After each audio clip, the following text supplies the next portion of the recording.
What up? T-Bob here. And Jake as well. And look at you. You done stumbled upon little OTB Saints, where we bring you all the latest black and gold coverage. Who are the Saints going to draft? Who's going to be their quarterback? What does the salary cap look like? All that information and more. Hope you enjoy it. Like, subscribe. We're sitting there, everyone patiently waiting, and pick number 14 came around. Roger Goodell went to the podium, and this is what it sounded like. With the 14th pick in the 2024 NFL Draft, the New Orleans Saints select Taliese Fuaga, tackle, Oregon State. So there you go. Taliese Fuaga from Oregon State. We talked about this guy yesterday. I sat up here and I said, I think this is who the Saints should pick. Was he the premier left tackle in this class? No. Was he the best offensive lineman available? Yes, he was. Latham had already went. The Titans selected him at number 7. Olu Fashanu had already been selected. But I don't care. I may have taken Taliese Fuaga even if both of those guys were available. Now, they're better pure tackles, but I absolutely love this pick. His versatility was way too much to pass up on. He can play guard and tackle. Now, he primarily played right tackle in college, right? That every time they show the film, you're like, wait, this guy's playing on the right side. I believe he has the ability to move over to the left side if needed. In my opinion, he can help everywhere, which is good because you need help everywhere but center. If you break it down, you have Eric McCoy at center. He's a very solid NFL center. You're locked in that spot. You have no left tackle right now.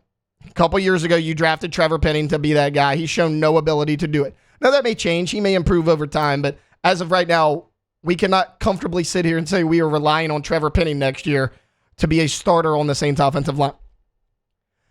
I know you have Cesar Ruiz at one of the other guard spots, but I don't trust Cesar Ruiz.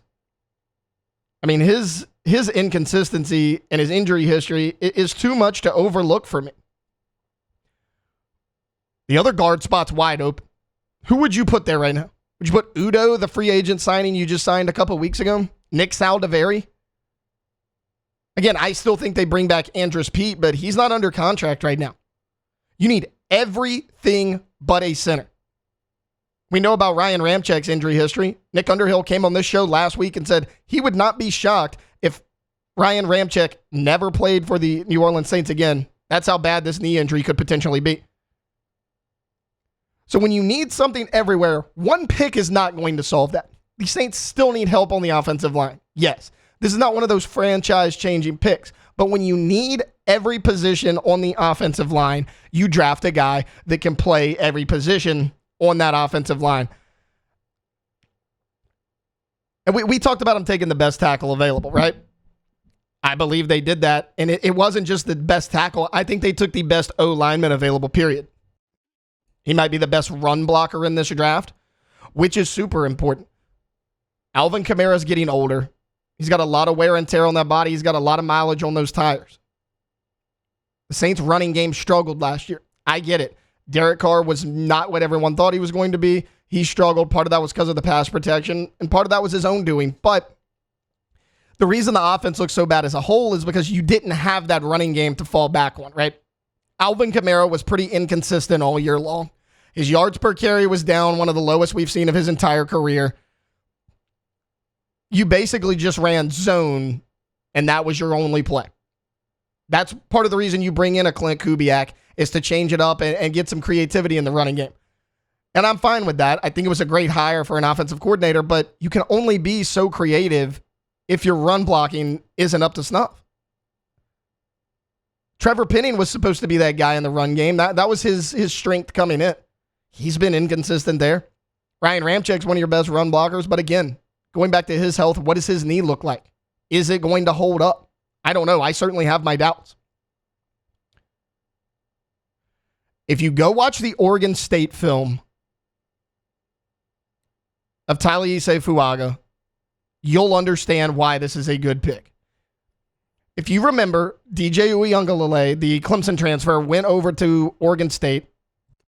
This was after he got beat out by Cade Klubnik. He wanted to go somewhere where he had an opportunity to get the starting job. He did that and he played well. And you're watching him, you're like, he looks a lot more comfortable here at Oregon State than he did at Clemson. Fuaga was a big reason why. Uiagalelei was as comfortable and as effective as he was. Go watch the tape, whether it's in the running game, whether it's in the passing game. He creates a clean pocket for Uiagalelei. I mean, yes, he was not the left tackle, so he wasn't the blind side, but he might as well have been.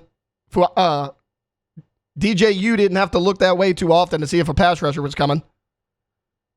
They also ran a lot of their running plays, the majority of their running plays, behind Taliese Fuaga.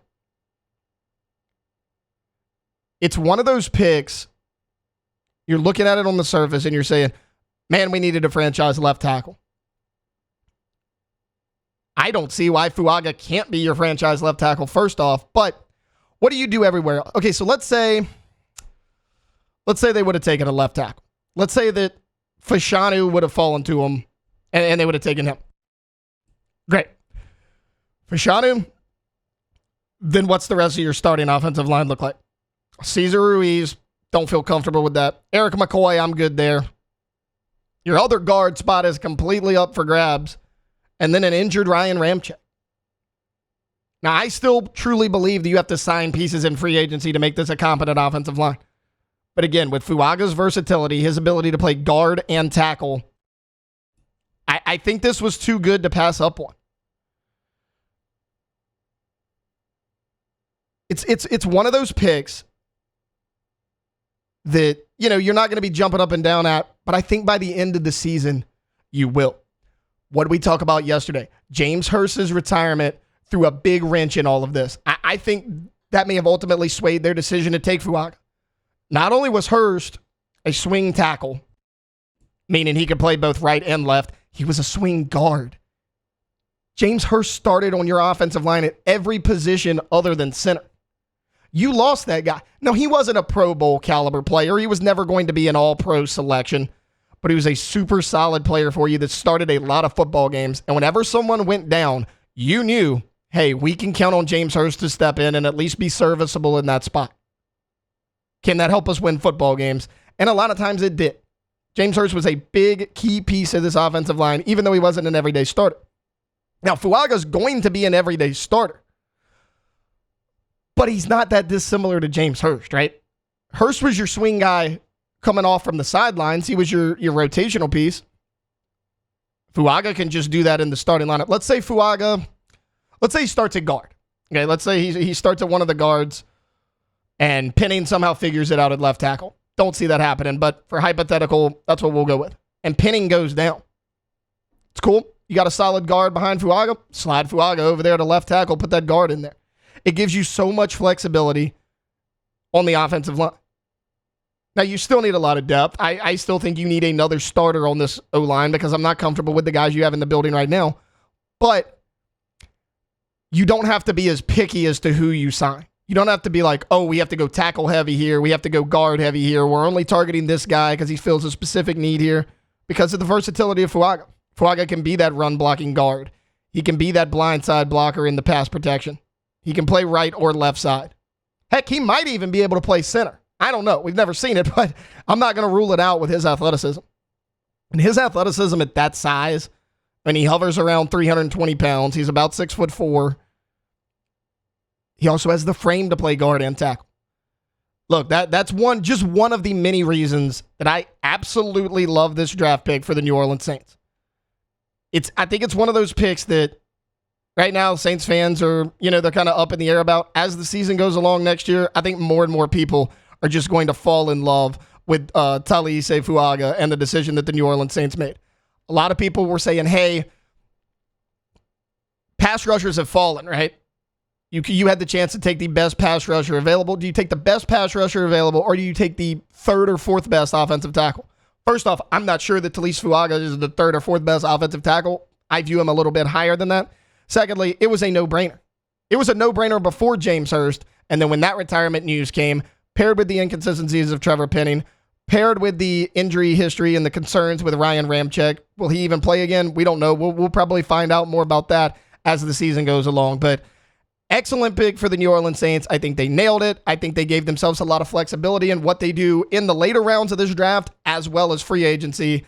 I think they knocked it out of the park, and I think they made the right decision to stay put at 14. There were a lot of people saying, hey, the Saints have been super aggressive in recent drafts. Could they trade back up?